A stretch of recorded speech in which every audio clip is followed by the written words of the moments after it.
సకాలంలోనే సరిపడా వర్షాలు కురవడంతో పుడమి పులకించిపోయింది. పొలాల్లో మంచి పదను ఉండటం వల్ల రైతన్నలు ఖరీఫ్ సాగుకు మిక్కిలి ఉత్సాహంతో ఉన్నారు. ప్రస్తుత ఖరీఫ్కు ప్రకృతి అనుకూలించిన గతేడాది అప్పులు మూటగట్టుకున్న సన్నకారు ప్రస్తుతం ఆర్థికంగా ఇబ్బందులు ఎదుర్కొంటున్నారు.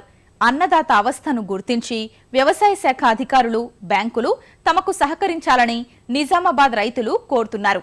ఎరువులు, విత్తనాలు, విద్యుత్, పంట రుణాల పరంగా ఎలాంటి కొరత లేకుండా చూడాలని విజ్ఞప్తి చేస్తున్నారు. 5-6 ఏళ్ల క్రితం వరకు తెలంగాణలోనే వ్యవసాయపరంగా ముందున్న జిల్లా నిజామాబాద్. కలిసిరాని కాలం, పథకాల అమలులో లోపించిన పారదర్శకత, అధికారుల పట్టింపులేనితనం వెరసి అగ్రపథంలో ఉన్న జిల్లాను వెనక్కి నెట్టేశాయి. నిరుడు వర్షాభావం, అకాల వర్షాల కారణంగా రైతులకు మిగిలింది అప్పులే.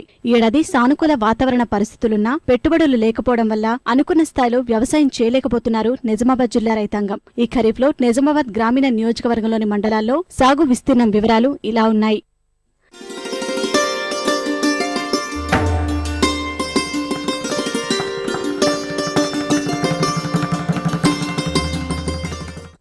ఐదు మండలాల్లోనూ వరి పంటే ప్రధానం. తర్వాతి స్థానాల్లో సోయాబీన్, మొక్కజొన్న, పెసర, మినుము, పత్తి పంటలున్నాయి. కాలం కలిసొచ్చినందున సర్కారు, వ్యవసాయ శాఖ అధికారులు, బ్యాంకులు సహకరించాలని అన్నదాతలు కోరుకుంటున్నారు. నిరుటి మాదిరిగా విత్తనాలు, ఎరువుల కొరత లేకుండా చూడాలని విజ్ఞప్తి చేస్తున్నారు. మాకు ఇప్పటి వరకు విత్తనాలు అయితే సోయా కానీ విత్తనాలు కానీ వచ్చినాయి, కానీ ఇప్పుడు యూరియా కాంప్లెక్స్ కానీ యూరియా కానీ ఇప్పటి వరకు మా దగ్గర మా గ్రామానికి పంపించలేరు.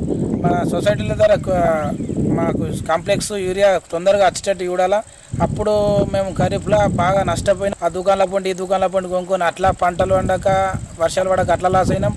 అప్పుడు సరి అయిన విధంగా సరిపరేయలేరు.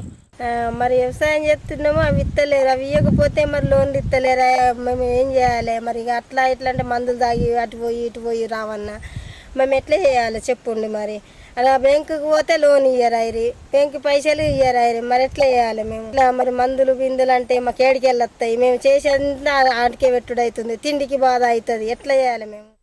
అన్ని రకాల పంటలకు పదును సరిపోయేలా అదనకు వర్షాలు పడటం వల్ల స్తోమత ఉన్న రైతులు పంటలను పెడుతున్నారు. ప్రస్తుతానికి విద్యుత్ సరఫరా సజావుగా ఉన్నా మున్ముందు కూడా కోతలు లేకుండా పగలే ఇవ్వాలని వేడుకుంటున్నారు కర్షకులు. పోయిన సంవత్సరంలో 3 గంటల కరెంట్ ఇచ్చినందువల్ల మాకు పంటలు సరిగా వండలేదు. పెట్టిన పెట్టుబడి కూడా కరెక్ట్గా వెళ్ళలేదు. మాకు ఎటువంటి ప్రాజెక్టుల ఆధారం లేదు, చెరువుల ఆధారం లేదు. ఈ కరెంట్ 7 గంటల కరెంట్ ఇస్తే మాకు పంటలు వండుతాయి. విత్తనాలు కరెక్ట్గా అన్ని సరఫరా చేస్తున్నాడు. ఇప్పుడు ఖరీఫ్ వచ్చేసింది. ఖరీఫ్ పంటకాలం ఊపందుకున్న రుణమాఫీ చిక్కులతో బ్యాంకులు రుణ వితరణకు మోకాలెడుతున్నాయి. తొలి విడత వడ్డీకే సరిపోయిందంటున్న బాధితులు ప్రైవేటు అప్పులతో దుంప తెగుతుందని వాపోతున్నారు. నుంచి అయితే ఇప్పటికైతే విత్తనాలు ఇట్లా సమృద్ధిగా ఇస్తున్నారు. అవి తెచ్చుకోవడానికి అయితే బ్యాంకులో ఇంతకుముందు రుణాలు ఇస్తామన్నారు. బ్యాంక్ రుణాలు ఇవ్వట్లేదు. మొదటి విడత ఇచ్చారు. ఆ మొదటి విడత పోయేసరికి ఇంట్రెస్ట్కి అయిపోయింది, వడ్డీకి అయిపోయిందని కట్ చేసుకున్నారు. మాకు నామమాత్రాన్ని కూడా ఇచ్చేశారు. ఇప్పుడు రెండవ దఫ అయితే ఇంకా ఎటువంటి విషయం ఏం లేదు. బ్యాంకుల పై నుంచి మాకు ఏం ఆర్డర్స్ రాలేవు, ఆగండి అని చెప్తారు. ఇప్పుడు పెట్టుబడి పెట్టడానికి కానీ ఏమీ లేదు. బ్యాంకు వద్దనేమో ఆ విధంగా చెప్తారు. కేసీఆర్ ఏమో అప్పుడేమో ఎలక్షన్ల ముందు ఒకేసారి మేము రుణమాఫీ చేస్తామన్నారు. అయినా 4 విడతలుగా చేస్తామన్నారు. 4వ విడతలకు కూడా మొదటి విడతనేమో ఇంట్రెస్ట్ పోయింది, రెండో విడతనేమో రావట్లేదు. బ్యాంక్ అధికారులు నిర్లక్ష్యము. అంటే మన వ్యవసాయ శాఖ మంత్రి పోసాని శ్రీనివాసరెడ్డి గారు ఈ విషయం గురించి పట్టించుకొని రైతులను కొద్దిగా చూడాలని మేము విజ్ఞప్తి చేస్తున్నాము. వ్యవసాయ శాఖ అధికారులు మాత్రం మండలాల వారీగా అన్ని పంటల విత్తనాలు, కాంప్లెక్స్ ఎరువులు, యూరియా అందుబాటులో ఉంచామని చెబుతున్నారు. మన మండలానికి దాదాపు 8-9 వేల విస్తీర్ణంలో మనకు పంటల సాగు వరిపైనే ఉంది.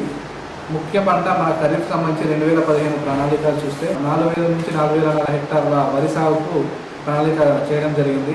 అలాగే రెండవ ప్రధాన పంటగా మనకు సోయాబీన్ విత్తనము గత సంవత్సరంతో పోలిస్తే ఈ సంవత్సరం సోయాబీన్ విత్తనంలో పంట విస్తీర్ణము తగ్గిపోయింది.